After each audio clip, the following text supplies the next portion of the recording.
Now that I have removed all the seals, it's time to push these bearings out. But I have a pretty big problem right here. This has been smashed. It's actually also cracked there, so I'm gonna have to probably get that welded up.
Alright, so update.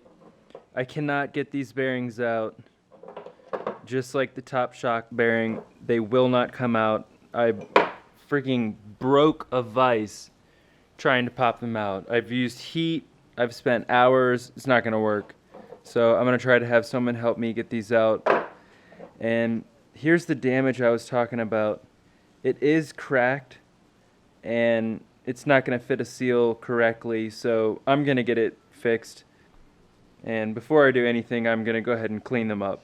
So it's about 3 weeks later, actually at a new house. Just got back from vacation, and tomorrow is my birthday. I'm turning 26. But anyways, back on the linkages. I got the bearings pressed out of here at the shop, and they were able to weld this part up right here. They did an awesome job on it. Incredible. So these are both ready to get bearings pressed in. I got a whole bunch of bearings right here ready to go.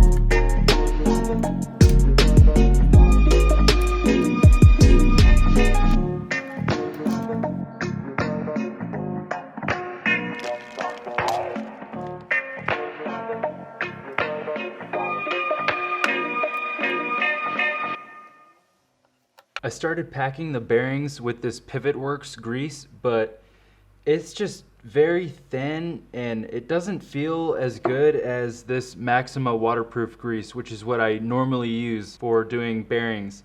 I'm gonna go ahead and use this instead. I would recommend that.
Got a nice sweat going, that's for sure, but everything's done and I'm pretty pumped on it, so hopefully this linkage system is silky smooth when it's all ready. So also I want to point out that I was able to do all this just using a very basic vise. It's pretty much one of the smallest ones you can get and the cheapest. But basically I had no problem. I didn't freeze the bearings or heat the swing arm or linkages up at all. They went in pretty easy. So if you've never done this before, definitely the harder part is probably going to be getting the bearings out if they're seized in there like mine were. So putting them back in is definitely going to be a lot easier.